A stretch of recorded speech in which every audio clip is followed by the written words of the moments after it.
Okay, so how do you make it as an esports professional player? That's a question we get a lot here at Hitmarker. So today I've drafted in Flamesword, a professional Halo player for over a decade at this point, also Optic Gaming alumni, and also the owner of, we say Status Quo, you say Status Quo, I believe. So I'll try and Americanize myself there.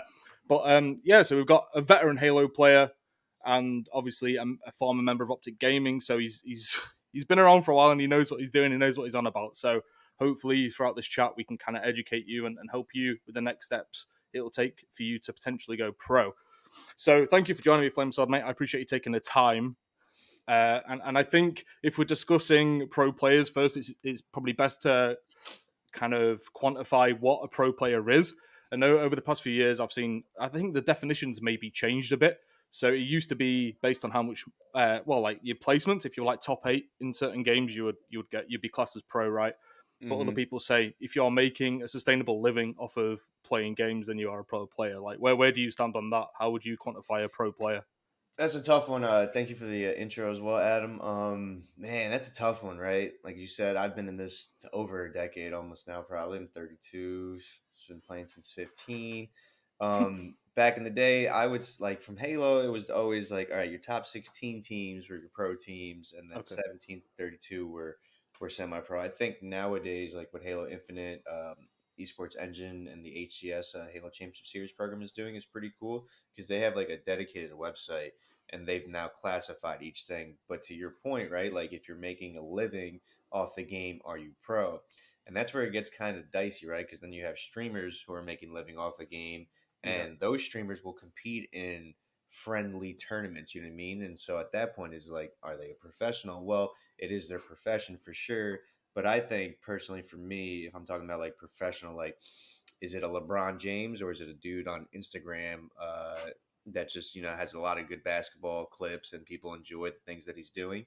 Both are professions, right? But the professional is obviously LeBron James. LeBron James is waking up, he's going to the gym, he's doing basketball practice, because he has a schedule of games he has to attend, right? He's under a franchise. So I think Mm. nowadays it's really coming down, since we do live in a world of perception is reality, right? And realistically, if you're a streamer with the biggest number, most people are going to be like, oh, that must be the best player in the game. But obviously, if you're really in tune with the whole system, you know that most of the time that's just the most entertaining person. That's the person that Yeah. is able to capture the hearts of the people watching and just create that friendly environment, right? And then you do have some of your top ones that are freaks, right? Like Shroud was a dominant Counter Strike player. Ninja back in Halo Reach, raw individual skill, and then he started climbing, and I think he won his first tournament in Halo 4. Um, and even in Fortnite, right, he dominated in that. So I would say it's literally, you have to find like the real competitive side of it, like the HCS program or the CDL, and if you are competing in those stuff, then you are pro based on their numbers. And I think Call of Duty might be your top 12 teams. I think it may be, if I'm not mistaken. I could be wrong. Halo is your top 16 teams. Um, for North America, right? I think now in Right. Halo as well, right? In Europe, I think it's top 8 are pro teams. I think Australia is your top 4 teams, and uh, the Africa region may also be, and Africa and South America may also be 4 teams only. So it's Okay. cool, as things are developing with each esports title, that there is a clear, or at least for me, it's knowing Halo as much as I know it, that at least my game, I know that there's a well defined line and credentials of what is what, pro, semi pro, top amateur, low amateur. Okay, yeah. If you think of like League of Legends, where they have like clear, not quite franchise, but long-term partnership deals. Like if you make it into one of those leagues, then you are going to be able to sustain yourself, and you can call yourself pro. And otherwise, you can still make it if you're in like one of the lower European regional leagues, but it's not quite the same. And then It's a strange one depending on title, and like esports is so broad to try and define something across the board yeah. can be tough. Yeah, I would say I think one of maybe the best analogies or ways to look at it would be baseball, right? Because baseball, you have your pros, and then you have and even football, soccer, Mm, you have your pros, and you have all your camps, right? And like even in those camps, people are still making money in sorts. So I really like the way, I guess, that the esports engine, and I think they did it with Call of Duty too. Where you're pro, you're semi pro, you're top am and low am, and I like that system because then it becomes universal. Like the fact that I could go on this website and I could click North America, global, and like see me versus everyone, I think is just huge. But I do also feel that the thing that may be missing, as I said again, right, the time that we live in is perception versus reality. I feel that we don't get these websites thrown in front of us as much, right? Like where people should know, like, oh, this is like the top people, that I should be watching, or that maybe I Yeah. could hit up for like tips and whatnot. Since everything is nowadays centralized to your YouTube streams, your Twitch streams. But yeah, I'd say that baseball, football, soccer little style of camps and you're moving your way up is kind of the best way to look at it. Okay, that's good to know. And as we said towards the beginning of the recording, you've been around for like over a decade at this point, right? I think I saw like it was like 2008, like when you've when like First, yeah, yeah, Status that's Quo 2000. began. I think. 2008, I think, is when I first went pro. Okay, Because I think I did like something in 2007, right before I turned 18, just because the tournament was in New Jersey, like 10 minutes away from me. But right. 2008, yeah, started Status Quo just as a friendly thing, right? Like as most people did in esports, got a group of buddies. Was like, hey, what should we call ourselves? Status Quo, cool. Yo, should we get a logo? Had a buddy who did graphics. He made, like we started with a shield in the Chicago skyline, and guns inside of it and all that stuff to what it's developed to today. Um, and yeah, so 2008, but I mean, again, 32 years old, been playing Halo probably since I was 15 years old. So 2 years of just playing for fun, third year learning Right. about MLG and all this other stuff, and then it was like finally like, all right, it's my time to shine. I'm already doing this on the side. If I could compete with the best while still doing school, I'm not hurting anyone. And here we are, a decade a decade later, like you say. And what did it take back then to like get noticed? Because I think that's something a lot of people are trying to figure out even today, right? Hmm. And I think the difference and the problems are very different from say like 12, 14 years ago versus now.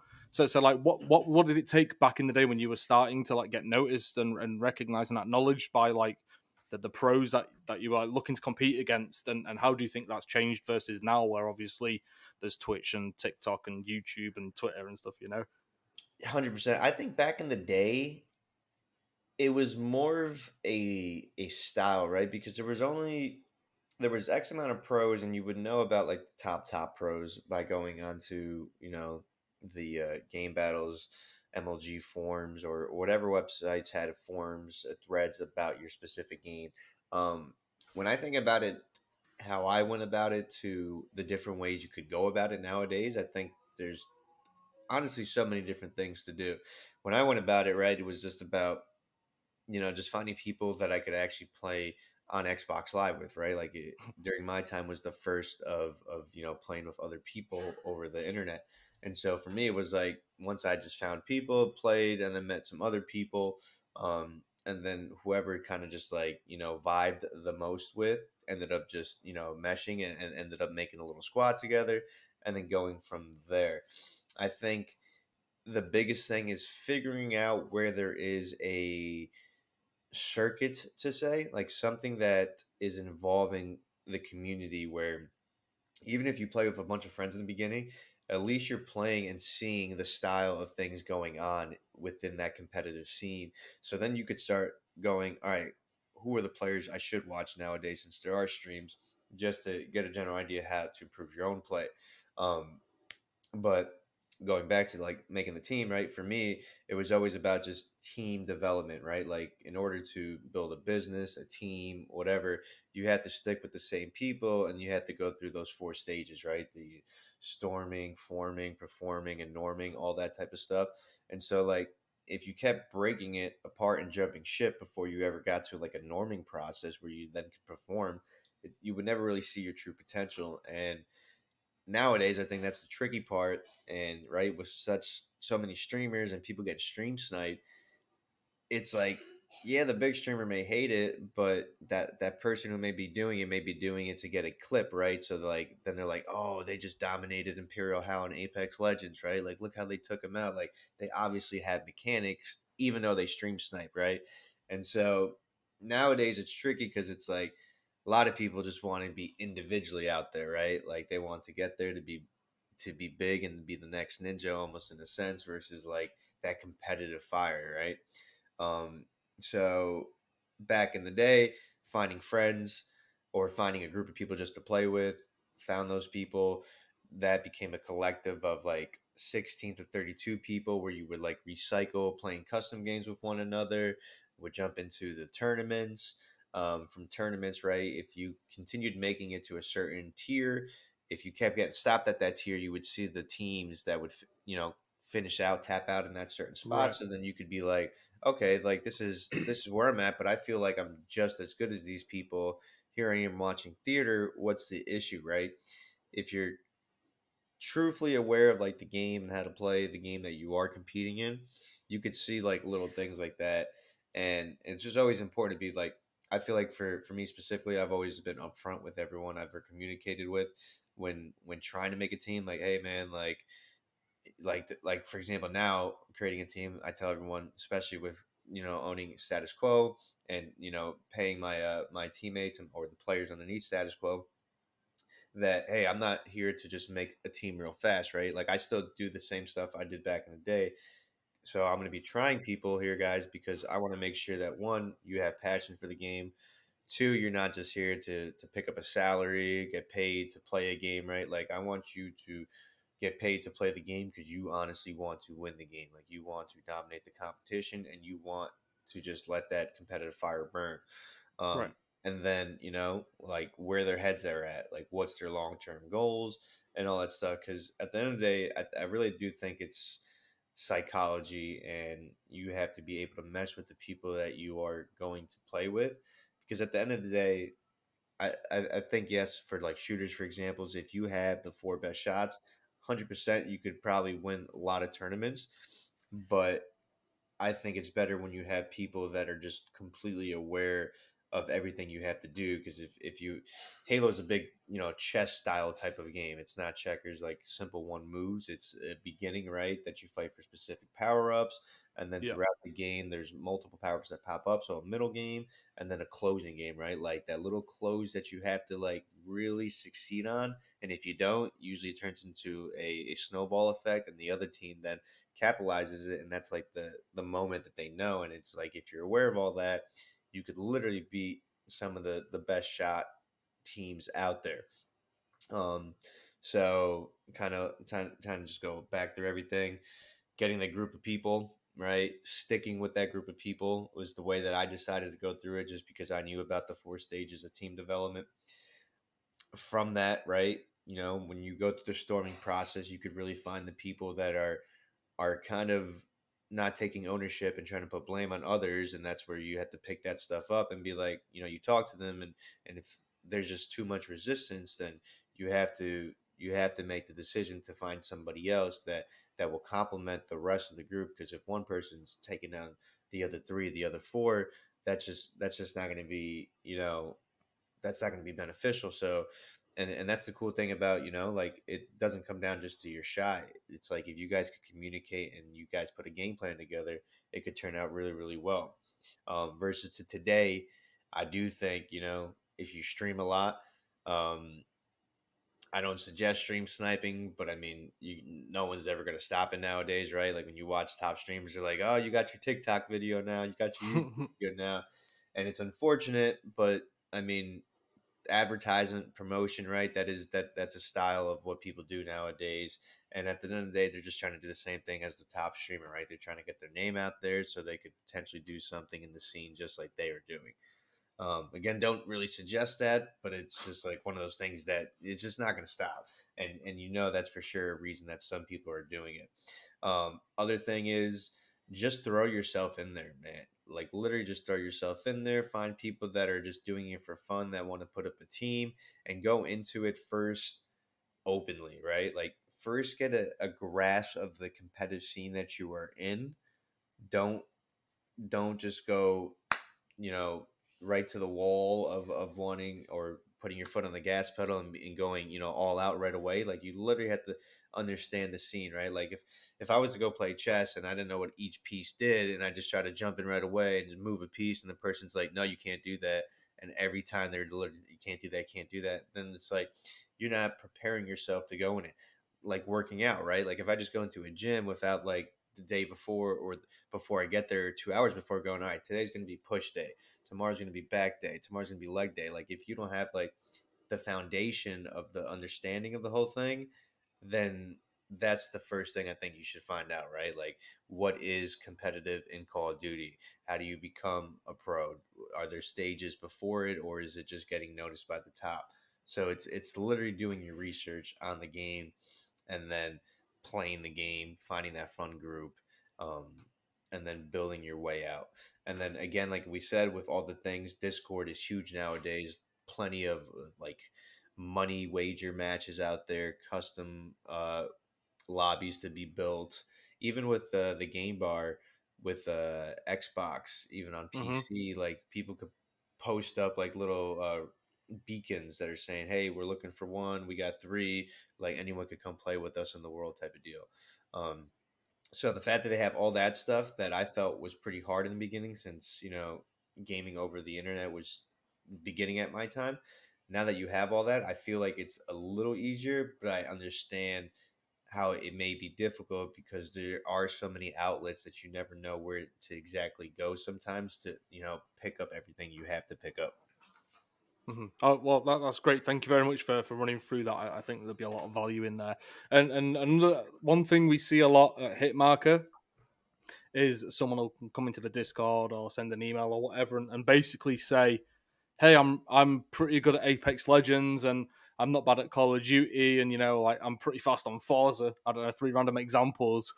Hmm. Um, how do I go pro? And now I think it was somewhat touched upon what you said prior, but like being able to rack up a lot of kills in say Halo public match or something versus being a good teammate in a competitive match of scrim is obviously quite a lot of difference in there. So like I guess the way I would put it is, can you explain kind of what goes into performing well in a competitive environment versus like an organized competitive environment with selected teammates versus just like going into a public match and racking up 30 on an oddball or something? So you're saying what it's like to go like just me myself into an open public match? Yeah, or like what makes you successful in a competitive match isn't necessarily what's going to make you successful in a public match. So, say you measure Oh, success. okay. Some people measure success or like their ability in Halo by being able to drop 30 in a Slayer, Hmm. whereas that's probably not going to work when you go up against like competitive people, those who are also really trying hard and kind of understand the larger dynamics at playing a game. If Yeah. that makes Okay. sense. No, I see what you're saying. Yeah. So that's actually a good question. I'd say again, right, figuring out. So at this point, right, you now know the competitive scene. Hopefully, right, like you got your foundations. You understand like the simple things of, all right, where do people go for competitive Forza? Where do people go for competitive Call of Duty, Halo, right? And then the other thing is, I know a lot of young players nowadays, right? When they get into public matches with pros and stuff, they'll do kind of what you say, like they'll just Yeah. try to out frag. And for example, when I play in Halo in a public match, like I'll play, and I'm always playing to win. And it's hard for me because it's just over a decade of playing, right? Like the proper way to play is in my head. Sure, my hand-eye coordination may have gone down with age and type of stuff, but like the thought process and all that is literally still all there. That my biggest thing is when I play, I can literally tell if people are good based on movements. If you could see that they bait and switch for a shooter, since Halo is a shooter, and little things like that is what surprises me. Or hearing communication, like, hey, don't pop out yet. I'm gonna have you covered. Like little key things. Um, I think.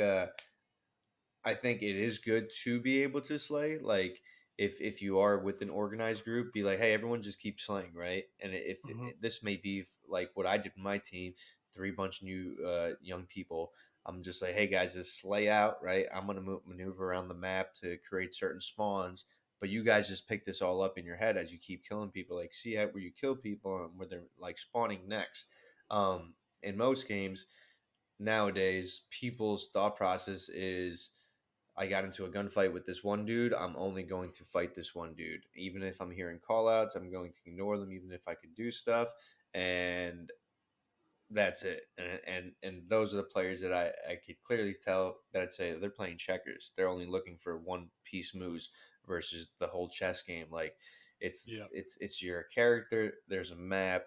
The map has a design behind it that the creator of the map had behind it. But thankfully, everyone can see everything differently and can create their own meta to the map. And so when you talk with people, I think that's the biggest thing. Like, if you talk with them, like, how would you play this map? If they go, well, I'm gonna push up, and if I see someone, I'm gonna shoot them and try to kill them, and then continue pushing up. It's like if you get so direct comments, then that person probably isn't really thinking at a deeper level of the game, and it's just thinking the basic stuff: shoot people, kill people. That's hopefully what it takes to win. Which obviously at the top level, it is not. I think C9 Cloud9 from Halo is is a beautiful representation of this because they have great stats, but literally the reason their stats are so good when you watch them play, you'll even hear some of the other pros. They'll be like, "This is some of the dumbest smart stuff they do," because it's like they understand the the kind of the mathematics behind it, right? Like four against four. If you have four versus three, three versus two, like ultimately, right? Like just like in real life, like if you have four equal flames versus four equal flames, or Adam versus Adam, right? Like if you were the elite of the elite, like realistically, even in real life, right? Like I shouldn't win a 1v2 against two other flame swords against myself. You know what I mean? Mm-hmm. And so that's why their team is so amazing that people can't replicate them because they're so in tune. So most people, right, will go into a game with the top pros nowadays and be like, I'm just going to frag out, right? And say there's an oddball or flag. They'll ignore the whole thing. And then at the end of the game, they'll be like, yeah, the most kills, man. What were you doing? You're supposed to be the pro. And it's like, but the pro understand the pro is the pro because they understand how to win the game, not Exactly. because they're getting the prettiest stats or any of that. Now you are going to have your pros, but that's like what makes a team, right? Like you're going to have your heavy hitter who some teams like Sentinels in Halo, right? Like their Royals two's objective isn't really to do anything crazy besides just kill everything in sight and in the slow bait and switch style that he has with his teammates. And they all know that, right? And so like when he does it, if they get baited, they're not like, dude, you baited me. They're like, that's part of our our game plan. Um, so I would say for new players that ever do get matched up with like top players, you should be trying to definitely show some of your individual skill, but make sure that like if you are communicating with them whatsoever and they're communicating, or even if no one's communicating, right? Like if you have a sense of the game and you got matched up with them, it's most likely because you're around their skill in the in-game ranking system. That at that point, right? Like if you're able to work with them without communicating, that's when you should be able to tell. You should take kind of pat yourself on the back and be like, wait a minute, I'm improving. Like I'm getting somewhere. Like I just worked with this pro. Like we were cutting each other's angles off. Like when I was in trouble, I was still able to stay alive, and then he was able to cover me. I was able to recover, and then what I mean. It's little things like that. When again you start talking like chess versus checkers, like oh they popped out of there, and so we aped it, and we said if we win it, we win it. If we don't, we don't. You know what I mean? So it's so much smarter, and I know people are always obviously esports doesn't require physical activity and all that, which at the end of the day it does, and physical activity helps the mental capacity. Mm-hmm. um I think that's the biggest thing, that when you just have people that are able to conversate and freely discuss the game, that's when you know that your head's in the game.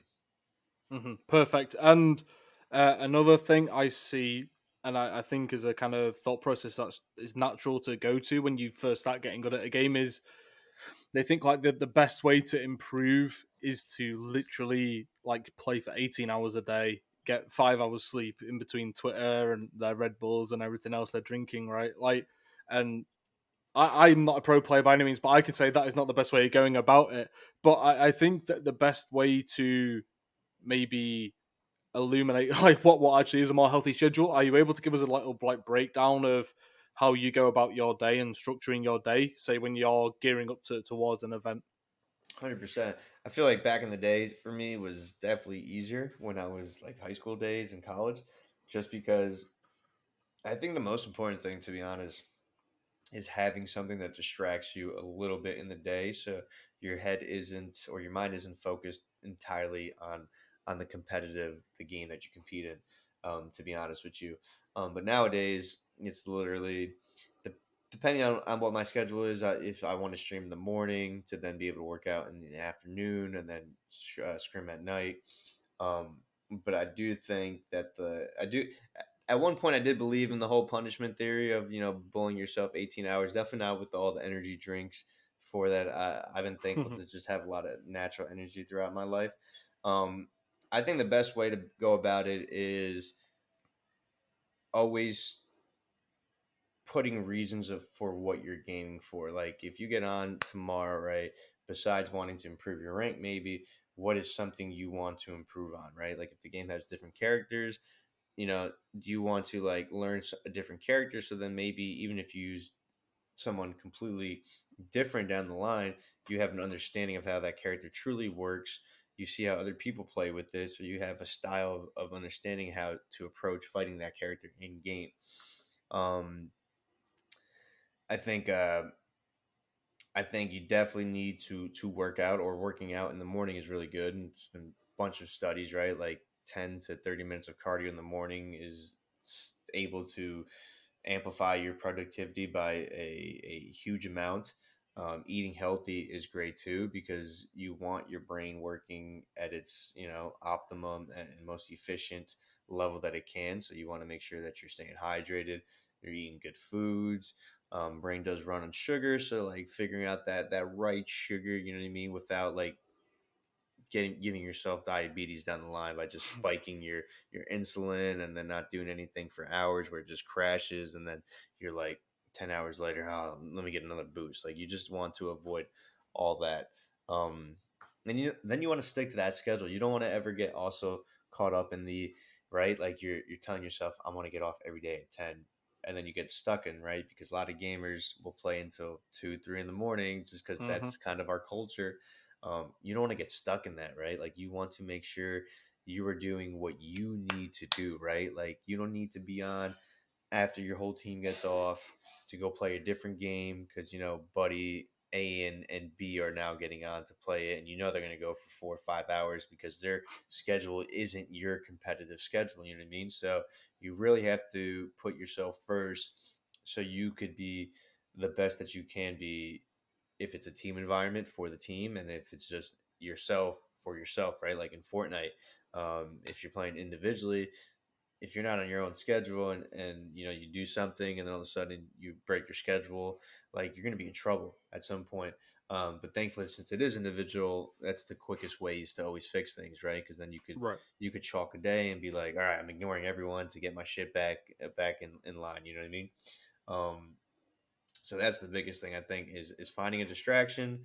Um, Health is important, so both on the physical and the mental side, um, and then keeping that schedule super important. And is watching back like gameplay something Yeah, that you prioritize highly as well? for sure. Watching gameplay is massive. I put that also usually in the hours of playing with my team because if we get a scrim and Right. it's 2 3 hours, I would want to do at least an hour of VOD review over. I'm Okay. for, like someone like me, like you said, over 10 plus years of experience. I immediately know after our scrim, after each game, like what I want to look at, what I want to touch upon, what I want to say, yo, this is what we did great. Like, look at this. This is amazing. You see how like this is working, making everything. This is, like how jet pilots do visualization to make sure they could control everything when they're in the air. Same thing. That's kind of how I look at VOD review. If I see something good, I keep showing my team it over and over. If we see something that we messed up, why did we mess up? What was everyone's thought process? Got it. Let's try to get a collective, unified thought process for these situations. All right, we got that under the belt, and then we move on. But I do think an hour. I mean, a lot of people like to go even more, but I mean, for me, I think if you scrim for 3 hours and then VOD review for an hour, that's 4 hours of your time. A nice little hour break to an hour and a half break after to then potentially come back and do it again is perfect. So I'd say I think like a nice 8 to 10 hour is a good window of like realistically how much you could be putting into gaming that could take you to the next level. Um, and then again, right, like I said, if you have certain things that you want to work on, right, as an individual, even if you're on a team, it's up to you to stick to your schedule, right? Like if team practice is at this time, VOD reviews at this time, and tournaments this time. When do you have to put your own hours in to work on your individual skill? If there's something that you want to specifically work on, like I want to make sure my sniper rifle works better. I want to be able to quick scope better. And now even with the what's it Kovacs and aim labs, I think aim labs Hmm. is allows controller now, so it's like there are now so many even other ways to improve your individual skill, and work on that mental strength, that hand-eye coordination, that stuff that you would think you couldn't work on. So many things nowadays that you don't need to do the 12 18 hours Yeah. energy drinks, keep rocking yourself, you know what I mean? Like I understand the grind, and I think a lot of people, again, like how we said, the whole, or how I keep saying perception is reality, where people want to be competitively really good, but I think a lot of people at the same time want to become bigger streamers Hmm. nowadays because they see that like they think that's what helps them the most, like into the competitive scene, because they're like, well, if I'm known by everyone, like you can't just like say no to me, almost in a sense, you know what I mean? Like unfortunately, all us gamers definitely have a bit of egos, and you know what I mean. And it's just gonna happen just because I mean we're all 15, 18 when all this stuff blew up, so it's like we got to see things real fast. But people grow out of it, and then it develops into their character, and it makes them who they are. So it's definitely a great scene, but having all those steps and those pillars are huge. Well, let's get into that a little bit. Then, obviously, you were part of one of the biggest like esports celebrity factories that we have in Optic Gaming, and you see Nate what he's gone on to do 100 Thieves, and Scump if he just turns on. I don't know if he has to like stream YouTube exclusively at this point, but he's going to reach numbers no matter what. So the moment he decides to put down the controller professionally, like the sky's the limit for him. So Hmm. so how important is it to kind of garner the out of game elements that can help you? Because even I don't know, say for me, say I want I want to go pro. Hmm. I've got the skill. Like obviously, if I do stream and I'm active on Twitter and a nice personality, that's going to help. But that's also going to potentially hopefully me secure more salary with a team as well if I'm also a public figure, as well as obviously the kind of retirement plan it can be for some people. You look at Shroud, he went on, left CS:GO, and he's Shroud. Like it's worked out very well for him, right? So like, Very well. how important do you think that really is? And are there any lessons you kind of learned from Hex and the other Optic Gaming members from your time there that you've kind of carried forward into Status Quo? I think it's huge. I think the other thing too is to understand that like you could become a lot of the people that like a Shroud that have gone to do so well, right, are just because they were respectfully known as like probably the best player at their game at some point in their time, right? And everyone was like, I have to watch this player because why would I not want to watch LeBron James of this game, right? Like why, like this man's doing amazing things. Like why do I not want to watch this? Because again, a lot of the things with gaming is literally just scenarios, right? We go through the same reps over and over, and it's comes down to memorization, right? Like if you could remember a situation that you've seen before and replay it, you have an advantage going into it, and then you might have like your aimer prefix on certain spots that you're now more comfortable knowing people always come around to be able to Hmm. pick up that kill frag a lot quicker. Um, and so there are the people that were just the top of their games that were known to have people gravitate towards their streams, and then you have obviously your middle pack that may have been your average player, but I do believe what streaming has helped, and I don't think anyone can deny this, is that the fact is when you start getting numbers, your confidence raises, right? Like I want to say like a Courage JD, right? Like Hmm. Courage back in the day, um, great friend of mine, came through the Halo scene. I remember playing StarCraft with him when StarCraft came out. Like he would play with a lot of us pros, and he wasn't a semi-pro or anything. He was just a Halo dude, and we became friends with him. But Courage now, I mean, goes into the Fortnite tournaments, plays as well. You know what I mean? Like during that whole time of Fortnite, he was there playing with the best of the best. And so it's like the having those viewers just gives you a certain confidence boost that allows you to be like, no, I'm actually fucking good at this game. And sorry for my language, you know what I mean? Like I know All I'm good good. at this game. Like look at all these people watching me to play this game. Like it just gives you that crowd feeling is just what like you're in a stadium, people are watching you and just cheering you on. That it's like you have nothing to lose because you have all these people who didn't even think that you were like a top player, but now you're playing the best and against the best. So I definitely do think it's important and to say what or to touch upon what you said. Like it helps with your salaries for sure when you're talking with organizations and all that stuff. Um, but ultimately, it just helps you out in the long run, right? If that's what you want to do, I think that's the most important thing. And I mean, that's what us humans are doing our whole life. Like, what is it we truly want to do? But if it's like what you truly want to do, and you quickly are self-aware and you understand who you are, and that's everything you want to do, right? Like potentially go pro. If you can't go pro, be involved as an analyst, sports reporter, interviewer, host, or whatever, but involved.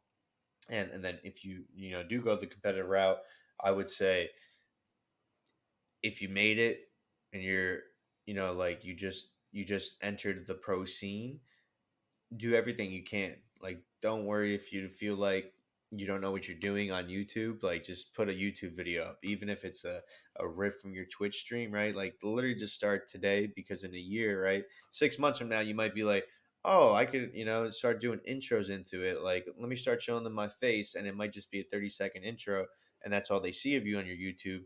But now you have like 3 months that you just did 30 seconds, which is added, when you compound the time Hmm. is more than 30 seconds, so now you feel comfortable, which I think is important for everyone who does come into the scene because everything's residual within gaming. I think, right? You put a video up on YouTube, Twitch, anything, like it can make you money down the line. So even if you're not big today, 6 months from today, a year from today, and we'll go with Hex, right? Hex took 10 years of Opti Gaming, right? Like to make it that top dog that it is. Nate Shot, right? It's what 4 or 5 years with 100 Thieves, and it's already as big as it is, right? Like Hmm.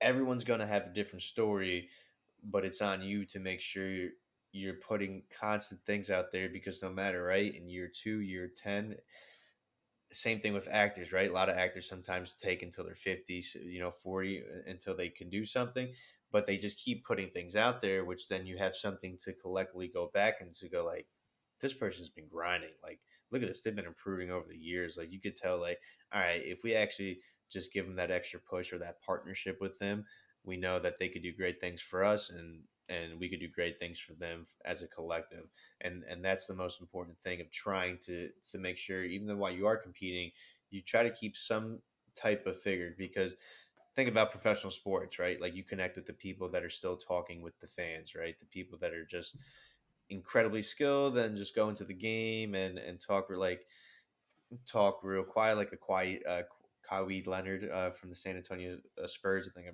butchered his first name, but like he was a quiet dude. But that Hmm. became like a meme thing almost. You know what I mean? So like, there's multiple different Yes. ways to become like popular. Um, and it's just about opening up and being like how he did where now he kind of embraces it all. It's just like might as well just embrace it, like let your character, whoever your character is, come out naturally if that's what it is. Or if your character is super extrovert, let it come out, and just be yourself at the end of the day because we are now all super connected with the internet that literally when back in the day when it was like no one's like me, there's just no way no one's like me. Trust me, there's someone like you that will connect on your level. Hmm.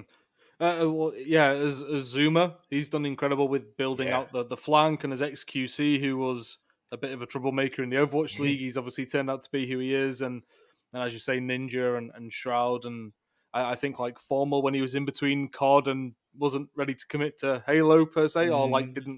didn't realize he was going to compete then. Like he was doing well on Twitch and stuff, right? I think it seems almost like a no brainer to be investing in that side as well, right? And it's basically marketing for who you are. And if 100%. you have that option to do that, then it makes complete sense to do so. So, what would you say what you look for in players now? It's conflicting because you're obviously a competitor still, but then also a team owner. So you may want people who are really bunkered down on competing um, as a player, but then you obviously want the people who are marketing themselves and repping your brand massively and stuff. Like, 100%. is there a bit of like conflict there now? Yes and no, because I feel like at least within the Halo scene, I definitely say I'm like one of the top names within the scene, just because of obviously the love that I got from the Green Wall being on Optic, and then even back in the beginning of the Mm. Halo days, being one of the first players sponsored by Red Bull and all that stuff.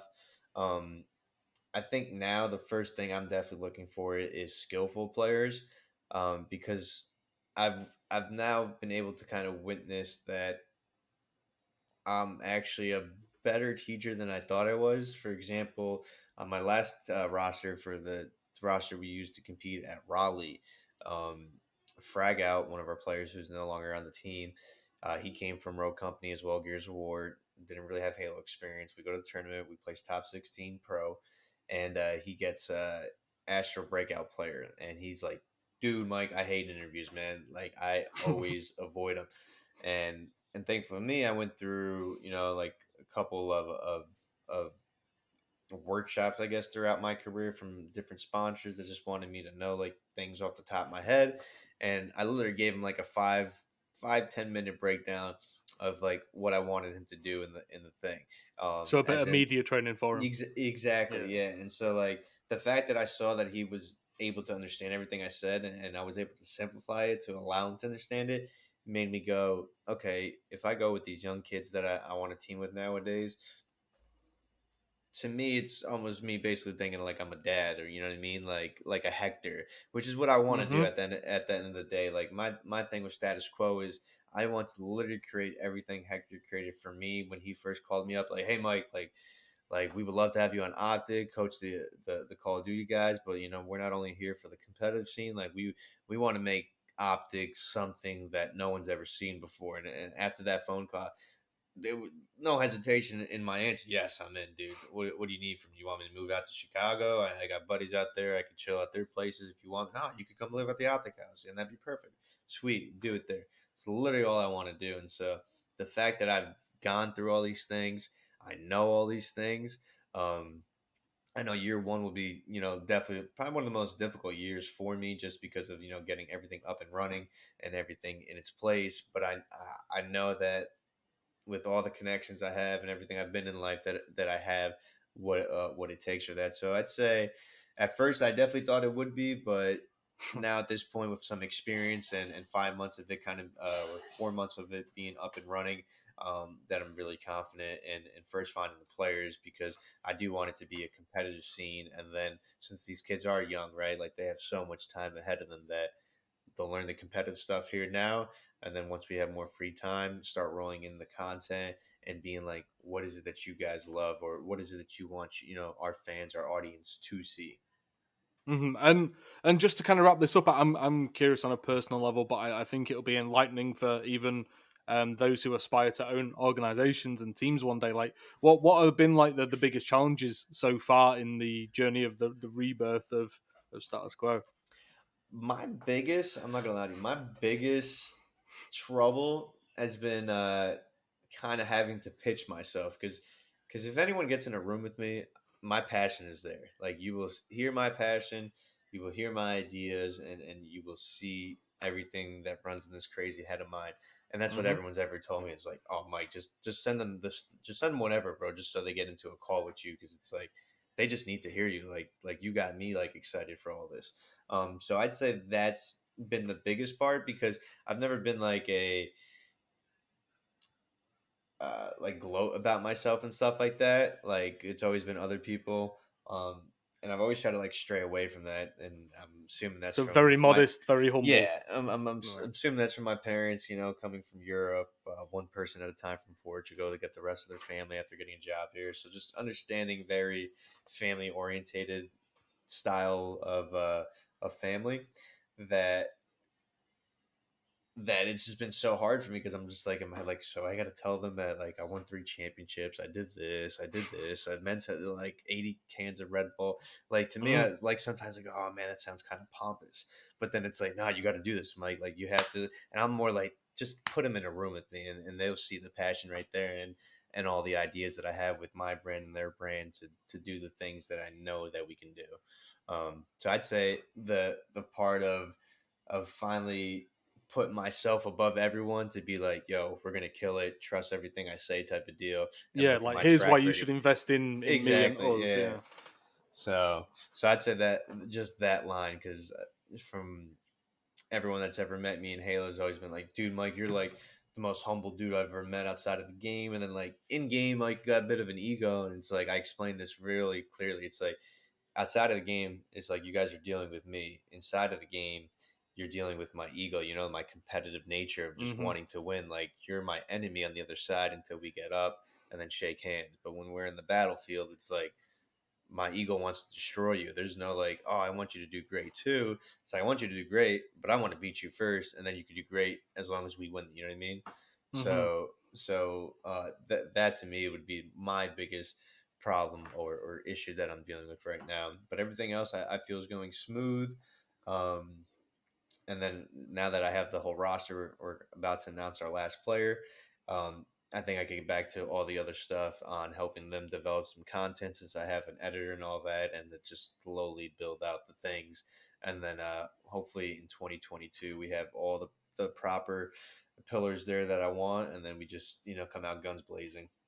Well, it's interesting that you like are hesitant to put yourself out there when obviously Hex like Hmm. is not afraid to be the most boastful person of all time. Or Yeah. that's how his online persona comes off. At least Hmm. like he's very quick to remind people that he's the best with the M408 in Call of Duty 4. Yeah. Like, what I mean, and that he's a phenom. Well, I want to wish you and the team luck going into the upcoming event, and also thank you for taking the time to speak to us and everyone who will watch, who follows Hitmarker, of course. If you want to pitch anything, shout out your Twitter, whatever it may be. Now is your chance. Yeah, I mean, pretty much all my social medias are just Flamesword, nice and simple. Twitch, YouTube, Twitter, and Instagram. TikTok is Flames World because the person who has Flamesword doesn't want to give it to me. But besides that, yeah, I just want to thank you, Adam, for this. Hope this helps anyone watching. Definitely tweet me questions if there's something else you want to know, along with Hitmarker in the tweet, so that it could also post all the responses that we do discuss, or any questions that you may send out to me and them on Twitter. And again, thank you, Adam. Thank you very much, and thanks everyone for watching. I'll catch you on the next episode. Cheers.